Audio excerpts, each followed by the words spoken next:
তানভীর বলে ওঠে, কিন্তু মেয়েটাকে। তখন রফিক বলে ওঠে, ভাই আমরা কেউ মুখই দেখি নাই। কি রে মাহির, তুইও তো দেখোস নাই?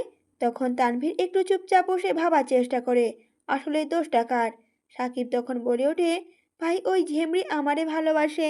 মানিক তখন বলে ওঠে, আহ, ভালোবাসে? তোকে ভালোবাসে না, ভালোবাসে আমারে।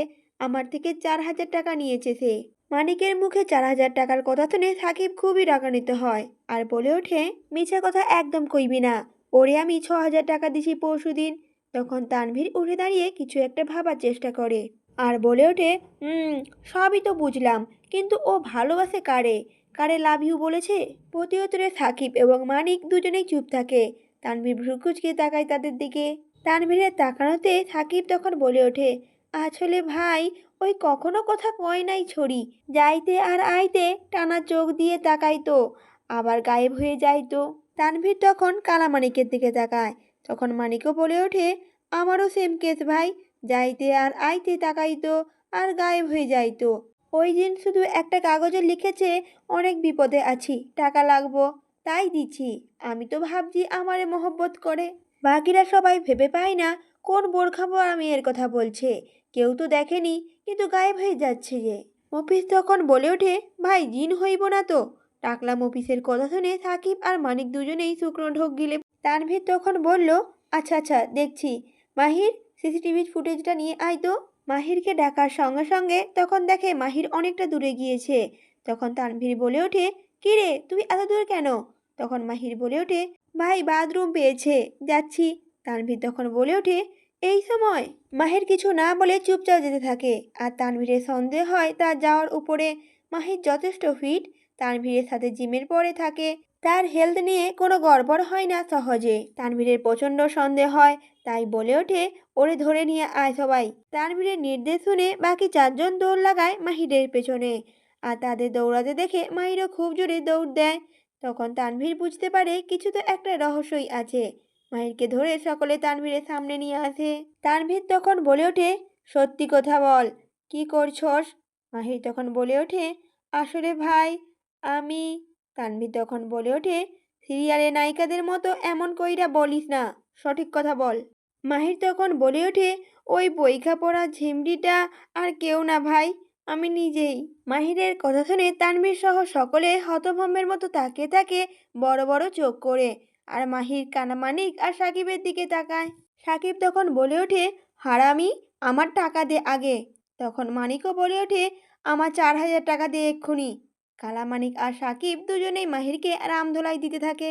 মাহির তখন চিল্লাতে চিল্লাতে বলে ওঠে, ভাই বাঁচান, আর আল্লাহর নাম করে বারবার বাঁচানোর কথা বলতে থাকে। তানভীর কিছু না বলে চুপচাপ দাঁড়িয়ে থাকে আর তাদের তামাশা দেখতে থাকে। কিছুক্ষণ পর জোরে ধমক দেয় তানভীর আর সবাই যে যার জায়গায় বসে পড়ে। সাকিব তখন বলে ওঠে, জীবনের প্রথমবার প্রেম করলাম, তাও বেডা। মানিকও বলে ওঠে, আগে যদি জানতাম এটা বেডা, তাহলে জীবনও প্রেম করতাম না। মাহি চুপচাপ বসে তাদের কথাগুলো হজম করতে থাকে আর ব্যথা জায়গায় ভালোভাবে মলম লাগাতে থাকে। মাহির মলম বুলাতে বুলাতে বলতে থাকে, আমি কি কইছি আমি তোগরে ভালোবাসি? তোরাই তো মাইয়া দেখলে কুত্তার মতো পাগল হয়ে যাস, এতে আমার কি দোষ? মাহিরের কথা শুনে সাকিব ও মানিক দুজনেই কড়া নজরে তাকায় মাহিরের দিকে। সাকিব তখন বলে ওঠে, মাইয়া দেখলে হই, তোর মতো বেড়া দেখলে না। মানিক তখন বলে ওঠে, হালার ভাই, আমার যৌবনে প্রথম প্রেমে এমনই বরবাদ করে দিলি। তাদের অবস্থা দেখে মাহির মিটিমিটি করে হাসতে থাকে আর বলতে থাকে, এখন আবার সাকিব খানের মতো গান গায়স না আমারে নিয়া, প্রতি নিঃশ্বাসে নাম তোমার। এভাবে তানভীরের পঞ্চপাণ্ডব এক একজন আরেকজনের সাথে লেগে থাকে সবসময় আর তাদের ঝগড়াই শেষই হয় না। কিন্তু তানভীরের আজকে তেমন কোনো সতেজ রূপ দেখা গেল না তাদের মধ্যে। এই শান্ত তানভীরকে তারা চিনে না। কোথায় কোথায় রক্তের বন্যা বইয়ে দেওয়া তানভীরের এমন শান্ত চরিত্র বড্ড বেমানান তাদের কাছে। তারা একজন আরেকজনের দিকে ইশারা করে। তানভীর এক দৃষ্টিতে নিজের ব্যালকনির দিকে তাকিয়েছিল।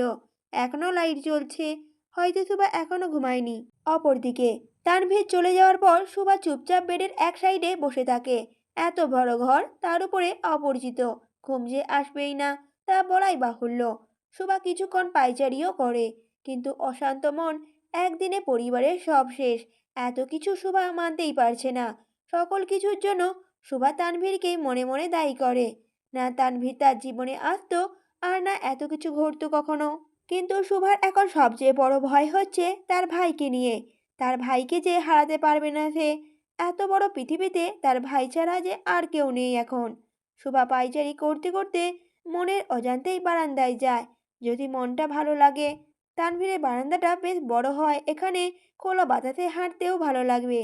এদিকে তানভীর নিজের বারান্দার দিকে তাকিয়ে গাইতে থাকে। যখনই এই রূপ স্মরণ হয়, লাগে না লোক ও লজ্জার ভয়।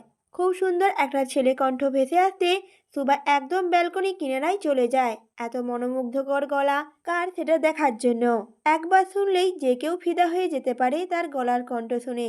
সুবা একদম কিনারায় যেয়ে দেখতে পায় তানভীর এবং তার পঞ্চপাণ্ডব বসে আছে ঘাসের উপরে গোল হয়ে।